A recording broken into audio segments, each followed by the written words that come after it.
Salut les photographes, on embarque pour les MPR News du mois de janvier 2021. Ce mois-ci, on a beaucoup d'inspiration, plein de super projets photos qui vont pouvoir vous inspirer. On a aussi des news de matos, évidemment, que ce soit des boîtiers, beaucoup d'objectifs. Et particulièrement ce mois-ci, je ne sais pas ce qui s'est passé chez les constructeurs, mais il y a beaucoup de trucs totalement what the fuck, des objets un petit peu étranges, et on verra tout ça en fin de vidéo. Donc c'est parti, on embarque.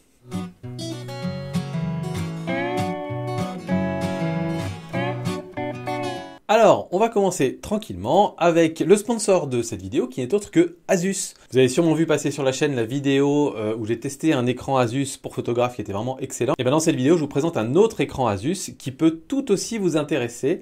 Donc restez accrochés, c'est encore du tout bon. Et on attaque avec les photo news. La première photo news, c'est qu'il y a un record qui a été battu. Un record de pause longue. Donc déjà, je vous pose la question, c'est quoi la pause la plus longue que vous ayez faite vous pour une photo ? Moi, de souvenir, ça devait être 12 minutes, je crois. Voilà, le record qui vient d'être battu, sans faire exprès en plus, c'est une photographie qui a été faite en pause de 8 ans. Et en fait, en réalité, c'est une petite canette de bière, vous savez. Il y a des petites canettes de bière qui sont transformées en appareil photo avec un tout petit trou qui fait rentrer très peu de lumière, mais qui permet de faire des poses super longues. Et en fait, celle-ci a été oubliée sur un campus. Elle a été retrouvée 8 ans après, pour des raisons qu'on ignore encore. Elle n'avait pas bougé pendant tout ce temps-là. Et donc la pose a pu être développée et voilà un petit peu la photo que ça donne au final. Donc ce que vous voyez comme trait ici, ce sont en fait en réalité les différents parcours du soleil chaque jour. Alors habituellement on fait ce type de photo sur un an, comme ça on voit un petit peu la courbe du soleil et la montée du soleil dans le ciel et ensuite ça redescend quand on arrive en hiver sur un an. Et là c'est sur 8 ans où ça s'est superposé. Et donc voilà, je trouve ça assez drôle de voir que après 8 ans cette photo est toujours valable. Donc c'est vraiment assez étonnant. Ensuite, j'ai un projet photo, une série de photos plus exactement à vous montrer. Il s'agit d'un projet de Rudy Willingham qui en fait fait des choses assez créatives avec des pochoirs. Donc en fait, il va créer des pochoirs et ensuite il va les mettre dans le monde réel et donc faire sa photo dans lequel le pochoir va créer un personnage avec le monde réel. Je vous montre parce que sinon c'est pas évidemment très clair. Voilà un petit peu le type de choses qu'il va faire. Il va découper un petit peu voilà, une personne. Et souvent, en fait, il mélange parce qu'en fait, dans le pochoir, il y a une partie photographique et il y a ensuite une partie vide qui va être comblée par un élément du décor. Donc voilà un exemple. En voilà un autre où je trouve qui est vraiment très sympa avec le soleil en étoile qui fait ballon de basket. Et puis, vous avez remarqué son t-shirt qui est fait par les branches des arbres. Celle-là que je trouve excellente aussi.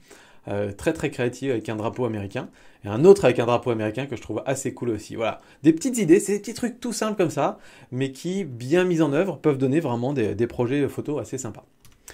Autre inspiration photo, c'est Noé Alonso qui s'est dit qu'il allait imprimer des photos avec des encres photosensibles, en tout cas sensibles à la lumière noire. Et donc là, il a utilisé ces encres un petit peu spéciales, mais pour faire un tirage photo, ce qui fait qu'en fait, vous avez deux photos en une. Je vous montre ça. Quand vous êtes à la lumière du jour, vous avez certaines couleurs, celles que vous avez à gauche ici, avec des teintes un petit peu violet, les parapluies un petit peu vert fluo, etc.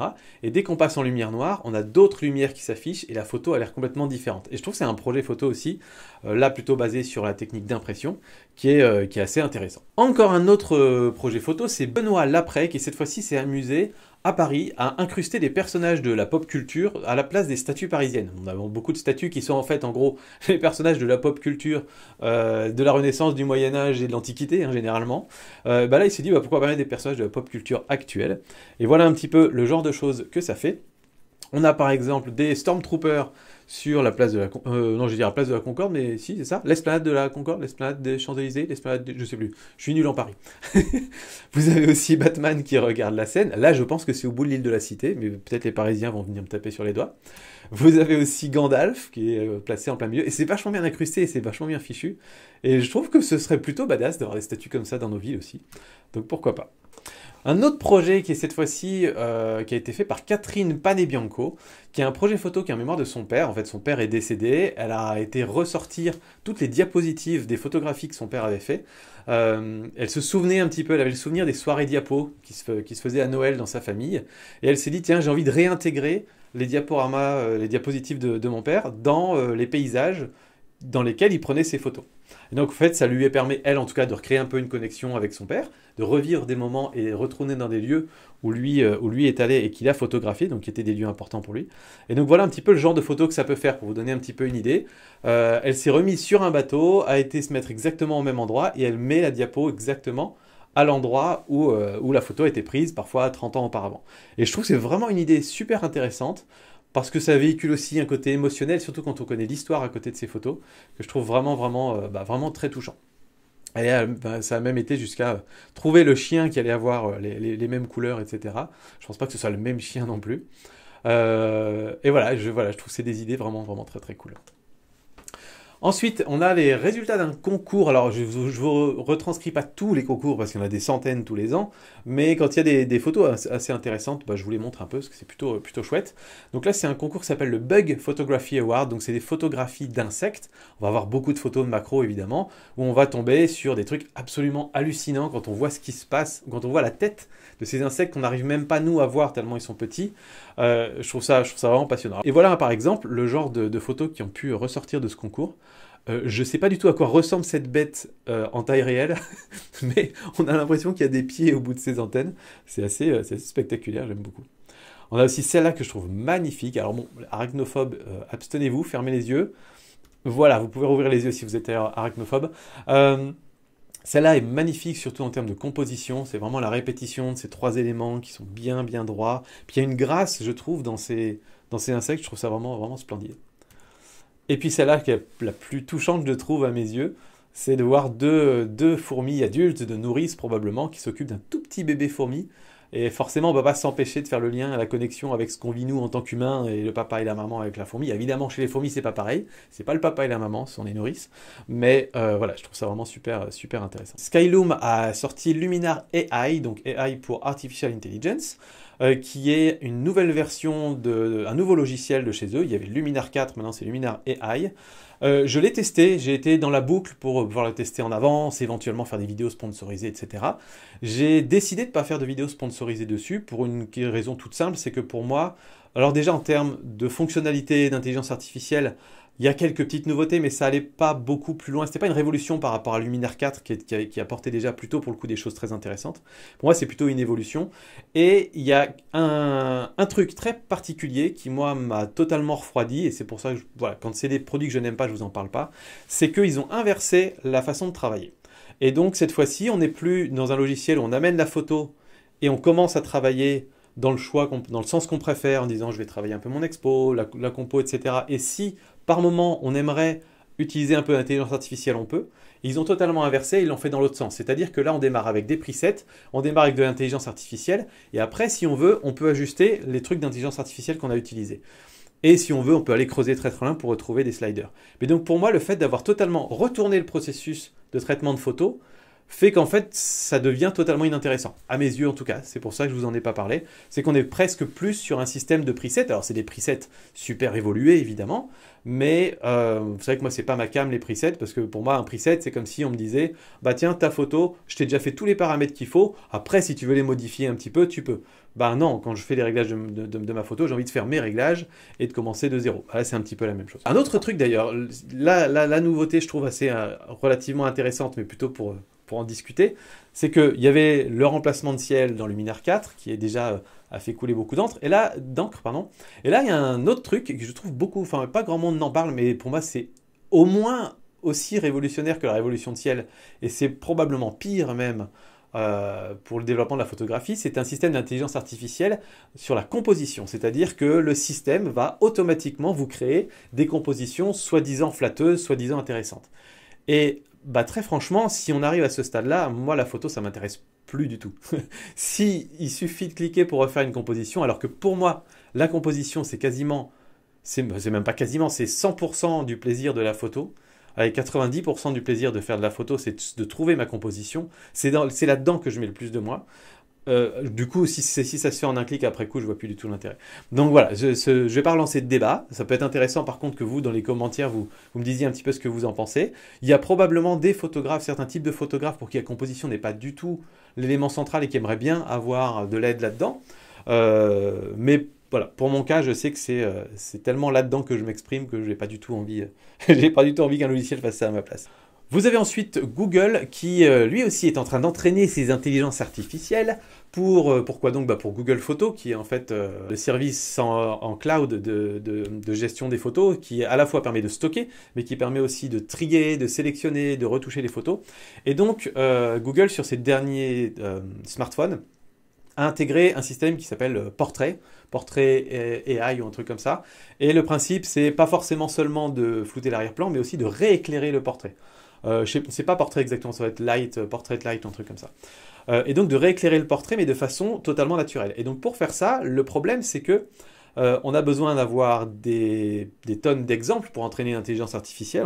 On doit avoir des tonnes et des tonnes de photos avec des éclairages différents et comprendre comment un visage réagit à différents types d'éclairage. Et en fait, quand on regarde sur les photos qu'on trouve sur le net, on a très rarement 1000 photos du même visage avec des éclairages différents. Et donc ils ont construit un système qui est assez impressionnant. Donc avec 64 caméras et 331 lumières qui permettent du coup de mapper complètement en 3D, de cartographier on va dire les différents éclairages et comment ça agit sur le visage pour pouvoir les représenter de façon plus réaliste ensuite. Ensuite Kodak qui sort un truc en rapport avec la photographie. Ah, ça faisait longtemps. Ils ont sorti donc un logiciel cette fois-ci qui s'appelle Professional Select qui fonctionne avec de l'intelligence artificielle. Est-ce qu'il y a des logiciels qui n'utilisent pas l'intelligence artificielle de nos jours ou qui ne le mettent pas en avant, j'en sais rien. Le principe en tout cas de ce logiciel est de vous aider à trier des photos et de les sélectionner pour vous. Et ça je pense que c'est un très bon usage de l'intelligence artificielle pour le coup, de vous aider justement à dire sur ces 10 photos là que vous avez pris dans cette rafale, celle-là est la plus nette. Ou bien sur celle-là, c'est celle où tout le monde sourit. Ou bien sur celle-là, c'est celle où il y a le plus de personnes qui ont les yeux ouverts. Et bien ça, on peut le faire de façon tout à fait automatique aujourd'hui grâce justement à l'intelligence artificielle. Évidemment, le logiciel ne va pas sélectionner les photos pour nous, mais il peut largement nous aider à les retrouver. Et je pense que ça, c'est un bon usage.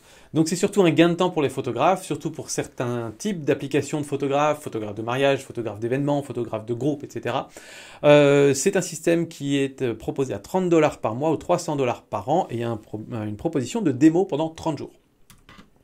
Sony, eux aussi ont sorti un logiciel, une appli qui s'appelle Visual Story.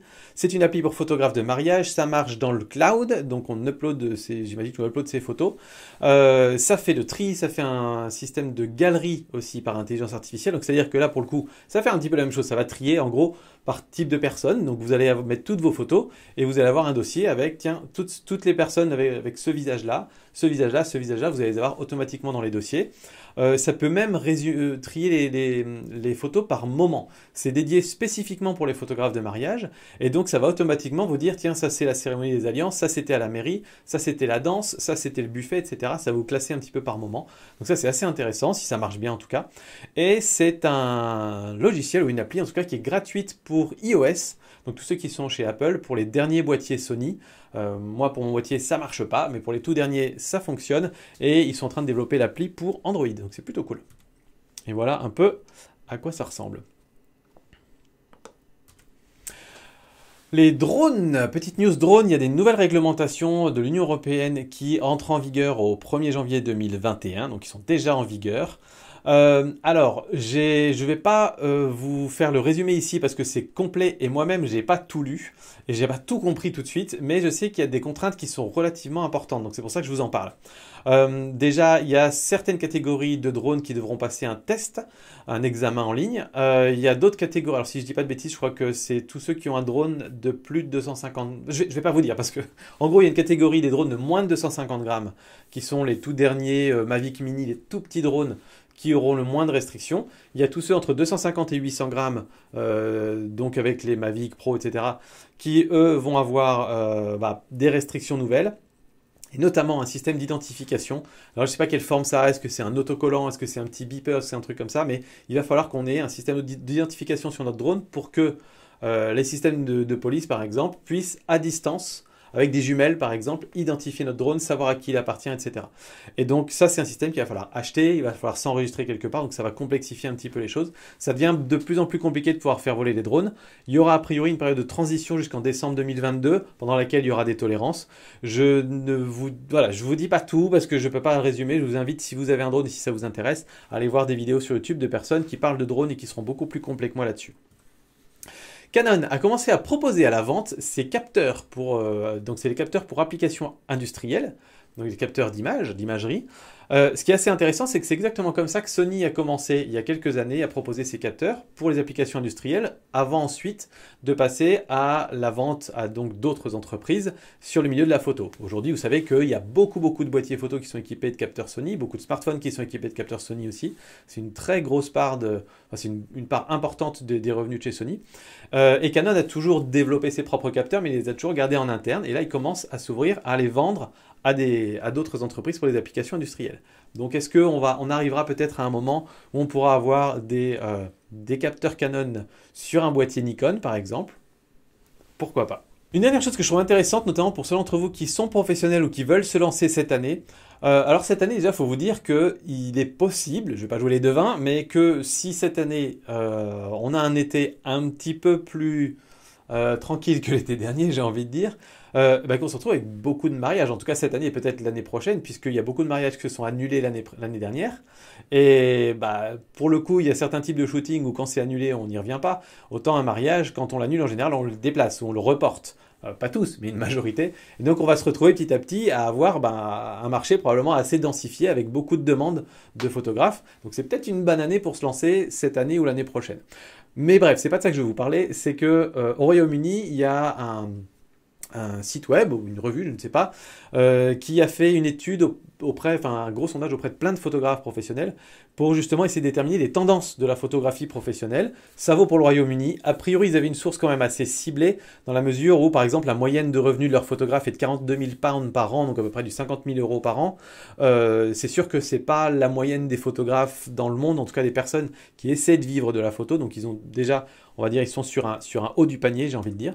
Mais voilà un petit peu quelques données intéressantes. Premièrement, ils ont regardé les Google Trends, ça veut dire en gros les mois dans l'année où il y a le plus de recherches sur certains types de photographies. Donc par exemple, en photographie de mariage, on cherche des photographes de mariage essentiellement en janvier. Pour le Royaume-Uni, mais on peut imaginer que ça peut quand même s'appliquer à d'autres pays. On va rechercher de la photographie de mode essentiellement en février. On va rechercher de la photographie de voyage essentiellement en août. J'étais étonné que ce soit pas au mois d'avril-mai par exemple pour préparer les vacances ou j'en sais rien. On va rechercher de la photographie de sport ou des photographes de sport, famille et food essentiellement au mois de septembre.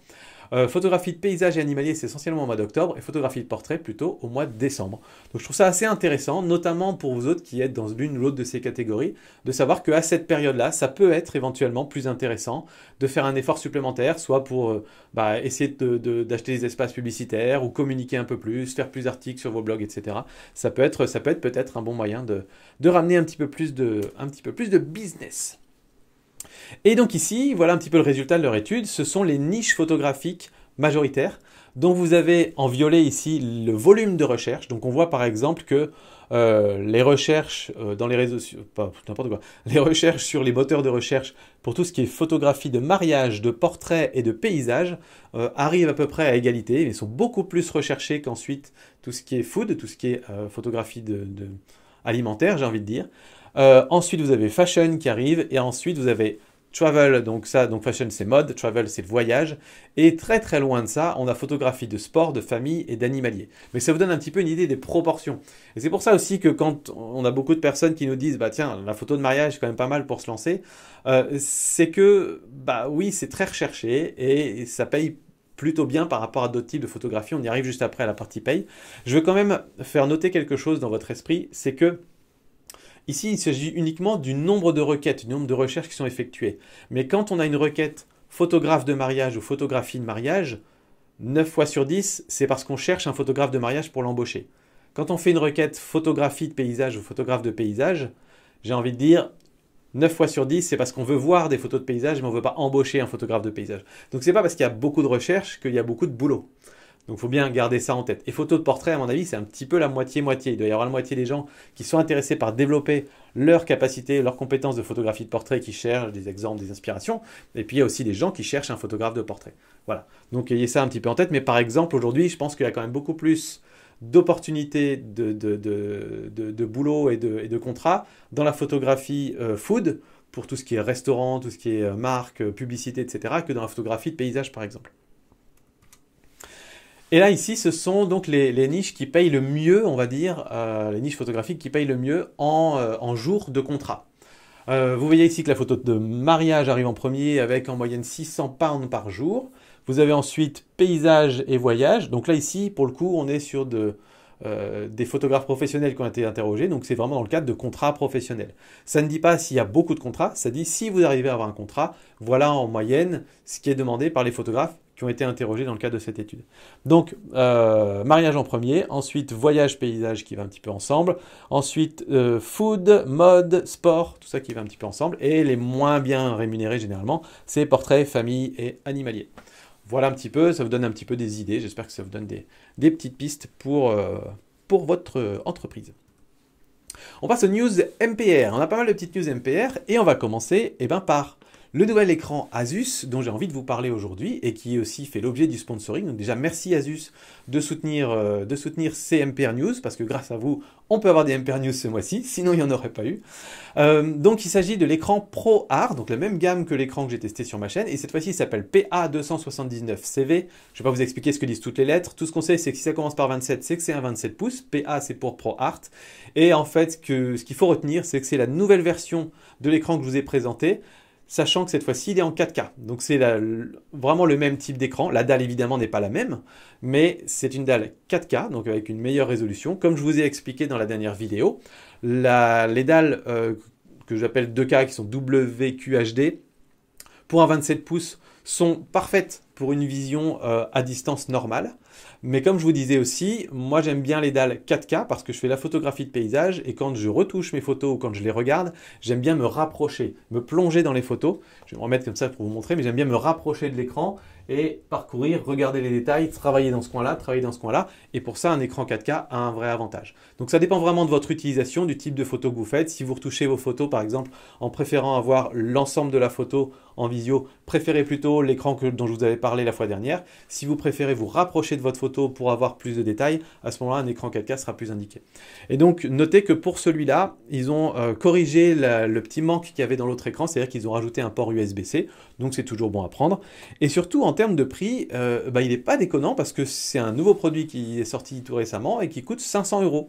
Donc, c'est pas énorme, enfin en tout cas, c'est pas, je trouve tout à fait correct et c'est un bon rapport qualité-prix. Donc voilà à quoi il ressemble, donc c'est vraiment le même design que l'écran que j'ai testé, c'est la même gamme, c'est le même type d'écran, et je pense qu'on peut s'attendre sans aucun souci à la même qualité de fabrication et au même type de qualité d'image surtout.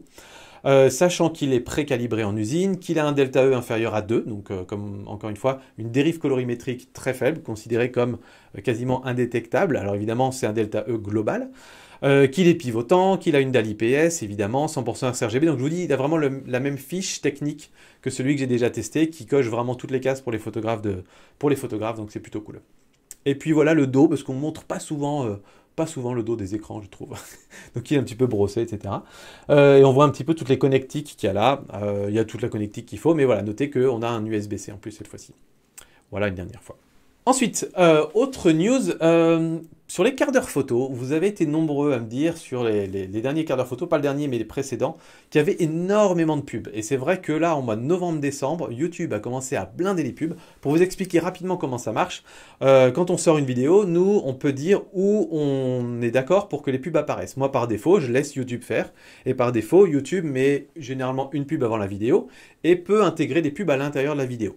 Et jusqu'à présent, YouTube mettait une pub au milieu d'une vidéo de 10-15 minutes, et encore des fois il n'y en avait pas. Et puis si la vidéo commençait à être longue, 20-25 minutes, il y en avait deux, quoi. Ce que je trouve à peu près correct.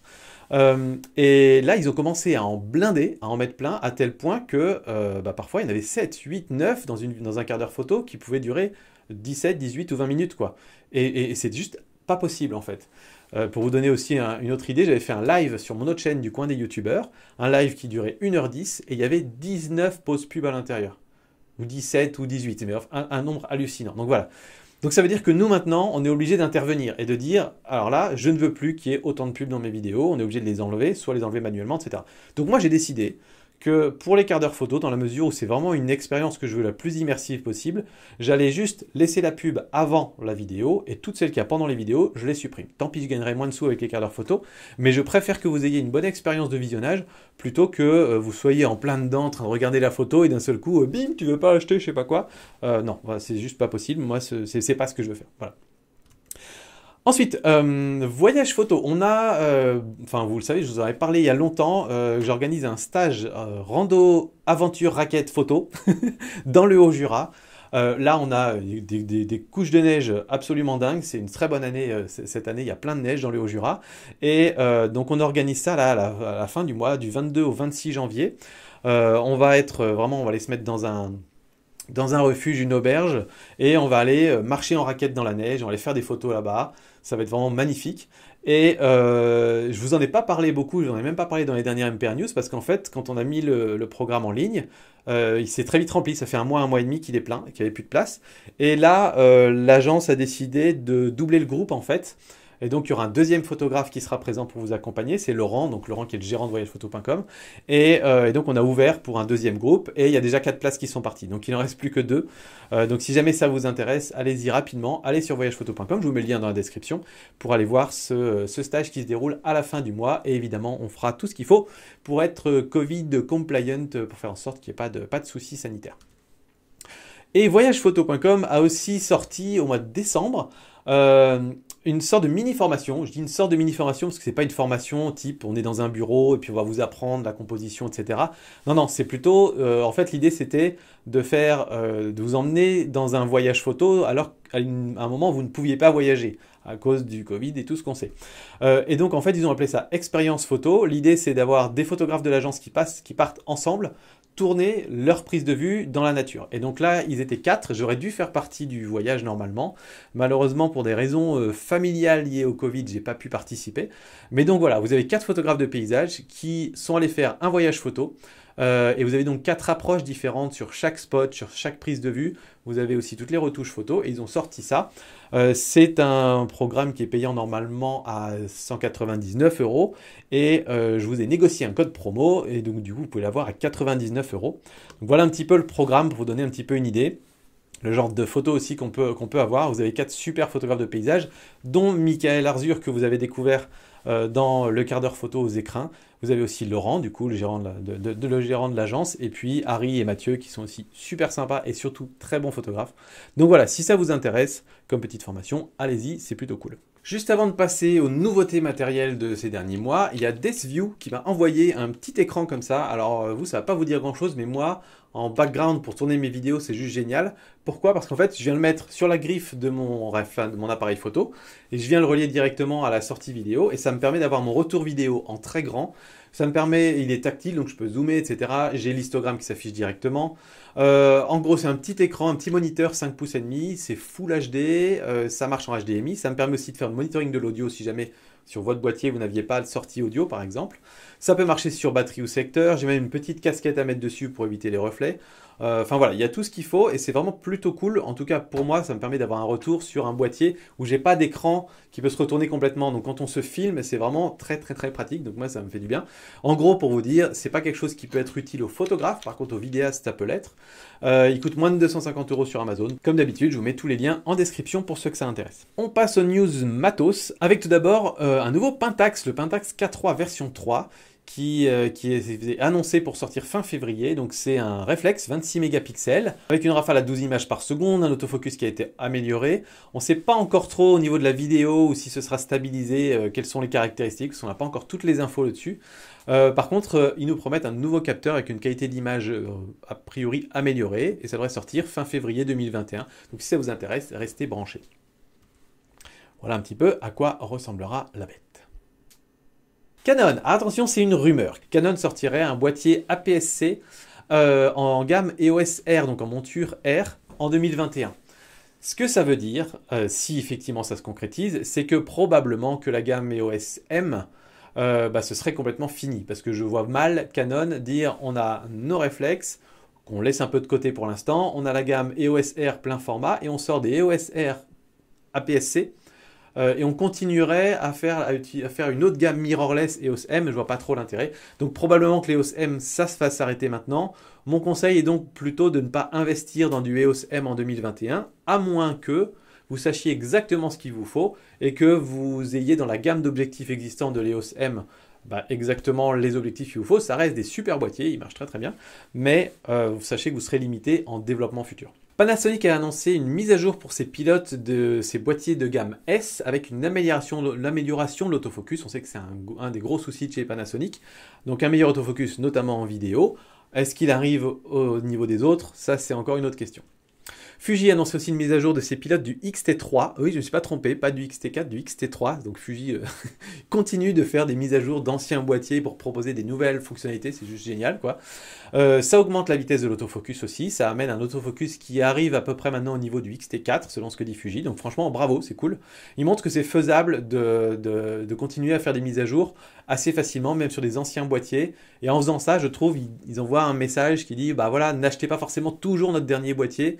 On essaie de faire en sorte que vous ayez une bonne expérience Fuji le plus longtemps possible, même si votre boîtier a été remplacé par un autre dans la gamme. Je trouve ça super cool et c'est rare, donc autant le souligner. Olympus aussi a proposé des mises à jour pour les pilotes du EM1X, avec notamment un système d'autofocus sur l'œil des oiseaux. C'est précis, on n'est même plus sur de l'animal autofocus, l'animal eye AF, on est sur du eye AF des oiseaux et de la vidéo RAW. Et la vidéo RAW, vous l'avez aussi sur le EM1 Mark III. Olympus, alors là on va passer sur les objectifs. Ce que je vais faire, c'est que je vais vous partager mon écran et je vais aller assez vite pour pas non plus qu'on passe des heures parce qu'il y a beaucoup d'objectifs. Si jamais c'est un objectif qui vous intéresse, vous faites pause sur la vidéo, vous pouvez lire la description et comme ça, nous on passe pas des heures et des heures sur les objectifs. Donc Olympus a annoncé un 150-400 mm f4.5 pour 7500 $.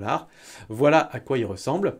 Tamron a annoncé le 1770 f2.8 VC pour Sony APS-C. Je trouve ça intéressant. Tamron a sorti des objectifs pour APS-C Sony, là où justement Sony produit pas beaucoup d'objectifs.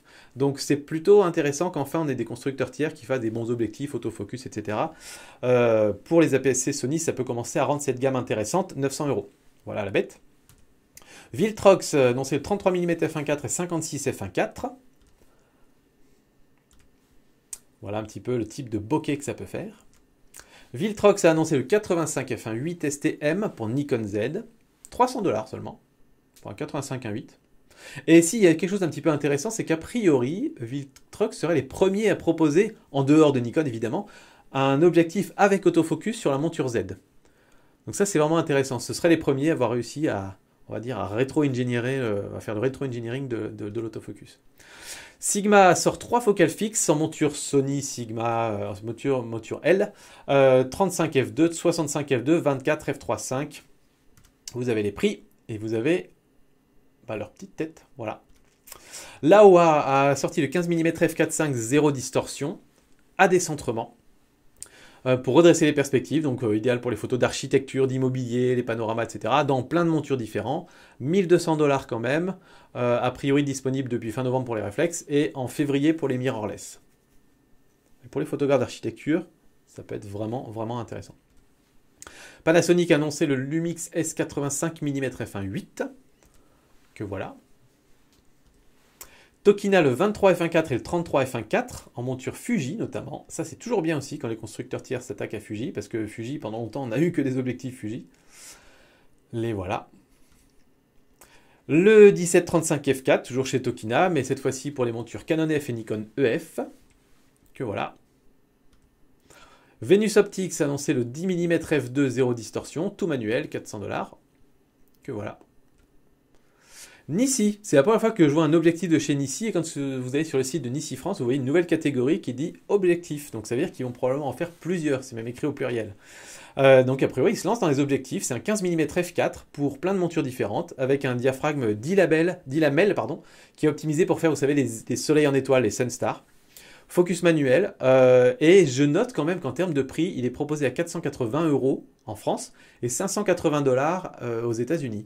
Et c'est assez rare pour être souligné, mais ça a l'air d'être une vraie conversion euro-dollar et pas simplement 500 $, 500 €.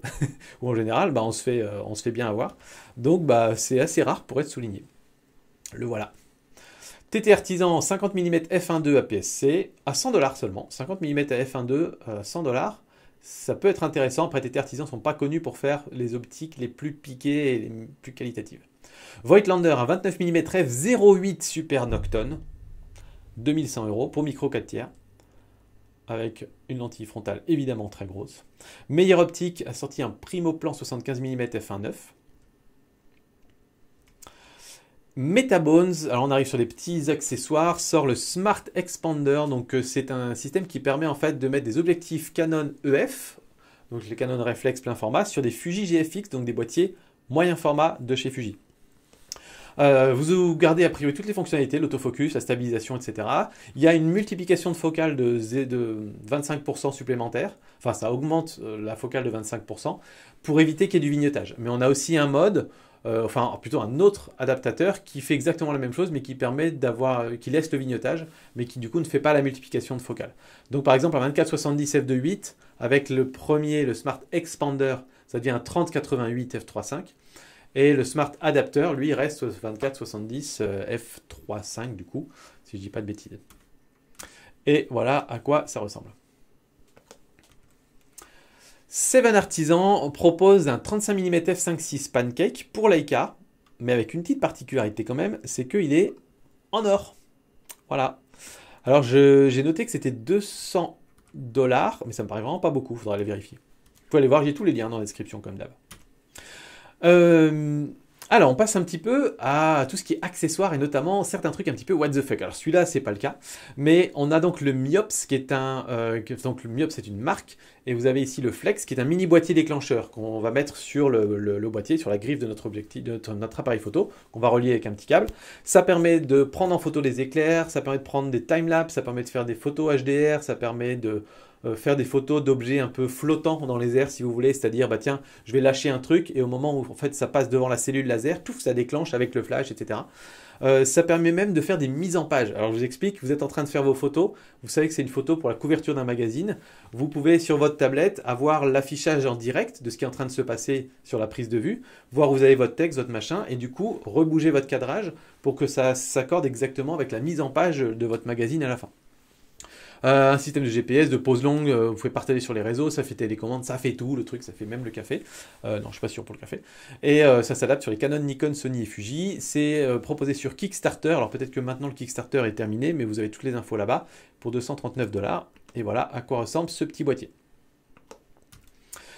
Geneino, ça c'est intéressant. Geneino, c'est une entreprise qui fait des drones sous-marins. Et là, ils ont sorti le T1 Pro.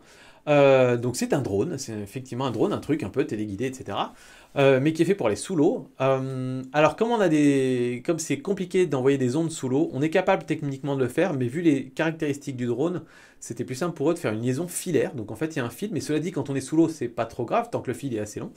Eux ils le vendent pour des applications industrielles. Mais quand on regarde les spécifications, on se dit qu'en fait, niveau photo et vidéo, c'est pas mal, quoi. Donc c'est un capteur 1 sur 2,3 pouces, un petit capteur, 12 mégapixels, avec un temps de pause, un shutter de 1/30 de seconde fixe. Ça, c'est peut-être le seul truc, c'est qu'on ne peut pas changer le shutter. Donc si vous voulez prendre en photo des poissons qui bougent très vite, ça va pas être facile. Mais par contre, pour la vidéo, c'est très bien. Vidéo 4K à 30 images par seconde, 1080p à 60 images par seconde. On peut même streamer en direct en 1080p, c'est-à-dire que vous avez votre truc sous l'eau, vous avez votre truc à 150 mètres de profondeur, et vous êtes en train de streamer sur Internet en même temps. Je trouve ça juste hallucinant ce qu'on peut faire. Il est capable d'aller jusqu'à 175 mètres de profondeur, il peut avancer à 2 mètres par seconde, ce qui est quand même pas mal, même très rapide. Il a une batterie de 4 heures, et ça coûte 3000 $. Alors, c'est cher 3000 $, mais pour, je trouve, un premier galop d'essai, c'est pas dément non plus. Alors évidemment, tout le monde va pas se le payer, mais imaginez que si on a un truc avec la moitié des spécifications et qu'on arrive à le proposer à 1000 $ ou à 800 $, on commence à avoir quelque chose de vraiment intéressant. Donc voilà, peut-être qu'après les drones aériens, on aura les drones aquatiques, il y aura probablement moins de restrictions sur les drones aquatiques, quoique. Et donc voilà à quoi ressemble ce petit drone qui en plus est plutôt joli, bien pensé. Il y a évidemment les éclairages sur le côté, il y a tout ce qu'il faut, parce qu'à 175 mètres de profondeur, vous savez bien que sinon, on ne voit rien s'il n'y a pas ça. Cediatec a lancé un système de mise au point par LiDAR. Alors ceux qui ne savent pas ce que c'est LiDAR, LiDAR c'est des systèmes comme des systèmes de radar un petit peu. C'est quelque chose qui est très utilisé par exemple pour des chercheurs. Je sais qu'ils ont cartographié des pans entiers de la forêt du Yucatan pour déterminer notamment le relief qu'il y a sous la forêt. Parce que quand on est au-dessus, on vole au-dessus d'une énorme forêt, c'est très difficile de voir quel est le relief. Et en fait, avec ces systèmes-là, ça permet de passer à travers les arbres et de rebondir uniquement sur le sol et de faire ensuite une cartographie et de voir que tiens, ah bah tel endroit il y a des pyramides, donc il y a sûrement des anciennes cités mayas à cet endroit-là. Donc plutôt que d'aller explorer dans la forêt pendant des semaines, des mois et des années, et cartographier peut-être 1% de la forêt, bah là on passe avec un avion et avec le lidar, tac tac tac, on arrive à cartographier comme ça. Donc ce système-là qui est capable en fait de reproduire un petit peu en 3D ce qu'il y a devant nous, et ben ça y est, il y a des entreprises qui commencent à sortir des utilisations de ce système-là pour faire l'autofocus, pour faire la mise au point. Alors évidemment, ce ne sera pas aussi intéressant que de la mise au point intégrée à votre boîtier, surtout si vous avez un objectif autofocus. Mais ce qui est intéressant, c'est que ça permet du coup de faire déjà une mise au point ultra précise sans chasser, parce que du coup, il sait exactement où on veut faire la mise au point, donc ça fait et ça ne s'arrête pas, parce que c'est pas basé sur du contraste ou quelque chose comme ça, c'est juste basé sur un retour. Ça permet de faire la mise au point dans le noir total. Ça, c'est intéressant aussi pour certaines applications, je ne sais pas lesquelles, mais ça peut être intéressant. Et ça permet surtout de faire la mise au point avec des objectifs manuels. Alors, je suppose qu'il y a un système de calibration qui prend un petit peu de temps, parce qu'il faut quand même que notre objectif manuel, on lui dise que quand il est tourné comme ça, il a fait la mise au point à telle distance, etc. Mais une fois que c'est calibré, bah, ça permet du coup d'avoir de l'autofocus sur un objectif manuel. Donc voilà, je trouve ça assez étonnant de voir ce que les technologies sont en train de faire. Je ne suis pas sûr que je l'utiliserai beaucoup, ce système-là, mais je pense que pour certaines personnes très précises, ça peut être très pratique. C'est proposé entre 200 et 300 euros sur Indiegogo. Et voilà un petit peu à quoi ressemble ce petit boîtier qui peut se poser au-dessus de votre caméra, notamment là, ici, une caméra vidéo. Looking Glass, attention, on commence à arriver dans des trucs encore plus dingues. Donc Looking Glass a sorti le Portrait, qui est en fait un cadre photo, mais un cadre photo holographique. Et c'est pour vos photos, c'est-à-dire que vous pourriez prendre une de vos photos et la voir s'afficher en 3D dans un cadre photo. Alors comment ça marche? Vous n'avez pas besoin de lunettes en plus pour le voir en 3D. Ça peut marcher avec le système de capture de portrait de l'iPhone, par exemple, il y a le mode portrait. Vous savez que l'iPhone, quand il va capturer un portrait, pour pouvoir bien flouter l'arrière-plan, l'iPhone va réaliser une espèce de carte 3D, justement, du visage, des différents éléments, de où ils sont situés, et ensuite on va dire, on veut que ça se soit net, et puis ensuite il peut faire un peu plus flou, beaucoup plus flou, etc. C'est des systèmes qui progressent énormément depuis ces dernières années, et donc là, vu qu'on a un petit peu une carte de profondeur en 3D, ça permet de donner cette espèce d'effet, vous savez, où par exemple le premier plan va pouvoir bouger mais pas à la même vitesse que l'arrière-plan. Et ça crée un effet 3D. Et donc en fait, ce cadre holographique va représenter la scène exactement comme ça, où nous on va pouvoir se déplacer de gauche à droite et on va avoir cette impression que les éléments, le premier plan par exemple, ne se déplacent pas à la même vitesse que l'arrière-plan, et donc ça va donner cet effet 3D. Donc voilà comment ça fonctionne. Donc on peut le faire via l'iPhone, on peut le faire aussi via une caméra normale, mais dans ce cas-là, il faut une prise de vue multiple, où cette fois-ci, on va faire une photo comme ça, une comme ça, une comme ça, une comme ça, et ça permet de faire un petit peu la même chose. Donc je trouve ça hyper créatif, intéressant, je ne sais pas du tout si c'est l'avenir de la photo, mais c'est marrant et ça a l'air de pas mal fonctionner. Donc je voulais savoir déjà si ça vous donnait des idées. Et sachez que leur campagne Kickstarter a absolument cartonné, elle vient de se terminer, je crois qu'ils ont levé plusieurs millions de dollars.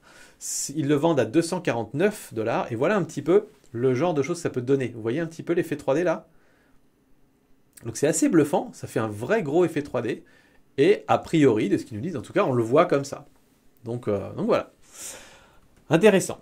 Et ils ont annoncé ces tout derniers jours là un service en ligne qui permettra de convertir les photos 2D en photos 3D. Et là, on commence un petit peu mieux à comprendre leur business model. En fait, c'est que les cadres, ils vont vous les vendre pas très cher, parce que 250 $ pour un cadre holographique, c'est pas énorme a priori, après, c'est un petit cadre. Mais a priori, leur modèle économique est basé sur le fait qu'on va payer pour pouvoir convertir certaines de nos photos 2D en 3D. Ils fournissent le fichier. Pour les personnes qui ont soutenu le projet sur Kickstarter, ils auront 20 photos gratuites. Et sinon, pour les autres, quand on voudra convertir 100 photos, ça coûtera environ 20 $. Alors là aussi, je trouve que c'est pas déconnant. On aurait pu s'attendre à ce qu'une photo soit 10 $. Mais là, pour le coup, c'est pas super cher. Donc pourquoi pas, il faudra bien sélectionner ces photos. Et ce service-là devrait être disponible à partir du printemps 2021. Xtra. Alors Xtra, c'est une société qui s'est dit, nous, on va innover dans les batteries d'appareils photo. Alors je sais pas vous, mais moi si je voulais innover sur les appareils photo, j'irais peut-être pas tout de suite vers les batteries. Mais eux, ils se sont dit, si, il y a carrément moyen d'innover sur les batteries d'appareils photo. Alors comment ils ont innové en fait? Ils se sont dit, on veut augmenter la capacité des batteries. Et notamment sur les mirrorless, c'est un vrai problème, à part chez Sony, mais pour les autres en général, c'est quand même un gros problème.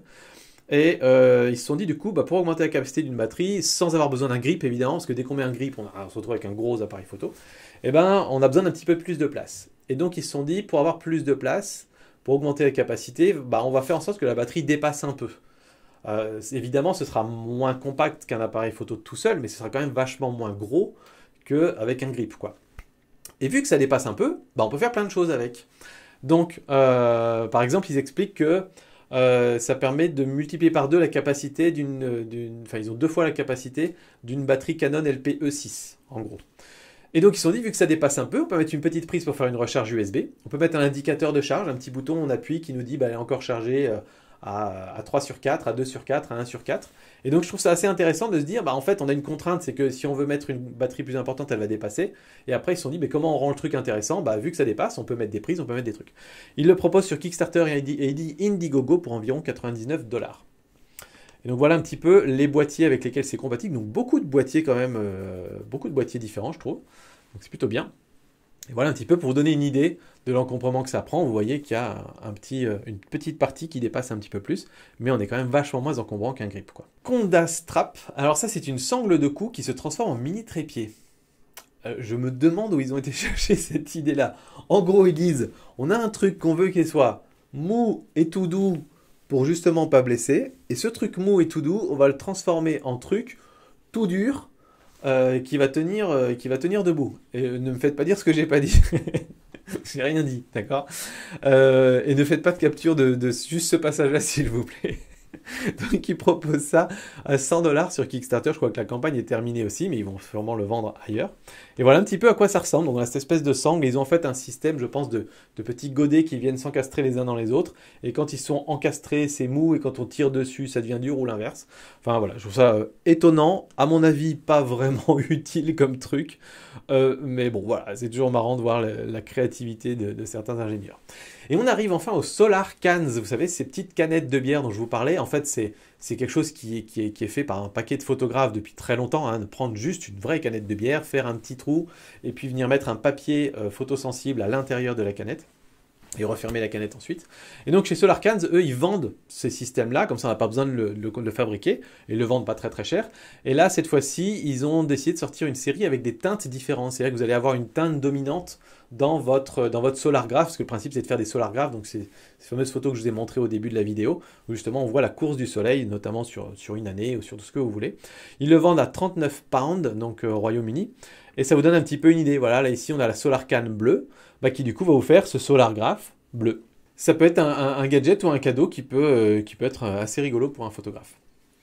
Et enfin le dernier truc, mais je crois que j'ai gardé le pire pour la fin, c'est Zenjix Soratama. Qui se disent, vous savez, les boules de cristal, là, en ce moment, il y a plein de photographes qui aiment bien faire des photos avec leurs boules de cristal, ça retourne le monde à l'intérieur, etc. Bon, c'est une grosse tendance Instagram. Voilà, perso, j'ai jamais vraiment fait. Enfin bref, c'est pas un truc qui m'intéresse moi, mais pourquoi pas. Et donc, ils se sont dit, vu qu'il y a une tendance, on va faire un filtre vissant qui va intégrer la boule. Comme ça, en fait, on n'a même plus besoin de poser la boule ou de la tenir devant nous. Et donc ça fait cette espèce de truc un petit peu, enfin même complètement what the fuck, où en fait on a la scène qui est floue, et l'effet boule de cristal qui se passe devant, voilà. Avec un effet un peu fisheye, tout ça. Donc je ne sais pas quoi dire, en fait, là je vous montre, juste. Voilà, voilà ce que c'est. Avis aux amateurs, 70 ou 80 $, pareil. Le petit coup de pouce de la semaine, et si vous voulez savoir quoi regarder juste après, moi je vous invite très fortement à aller voir la vidéo de Ilias Rothman. Alors Ilias, je le connais un petit peu parce qu'il est chez les tipeurs de mon petit réflexe. Il fait un petit peu de photographie, mais il fait aussi de la vidéo, et il fait des très très bonnes vidéos. Et là, il a réalisé un court-métrage qui est vraiment magnifique. Et en fait, l'histoire de son court-métrage, c'est l'histoire d'une personne qui est un petit peu à un point dans sa vie où il ne sait pas trop exactement où aller, et il découvre la photographie, et il se laisse complètement transporter par la photographie, et on voit comment la photo change sa vie, change sa perception de lui-même, etc. Et ça permet justement de se laisser transporter pendant des années dans une nouvelle passion.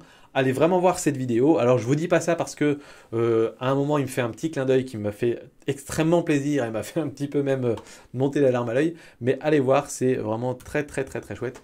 Je vous mets le lien juste ici, vous l'avez juste à côté, vous l'avez aussi dans la description de la vidéo. Moi je vous remercie d'avoir vu ces MPR News et allez voir la vidéo d'Ilias, elle est vraiment top. Salut tout le monde.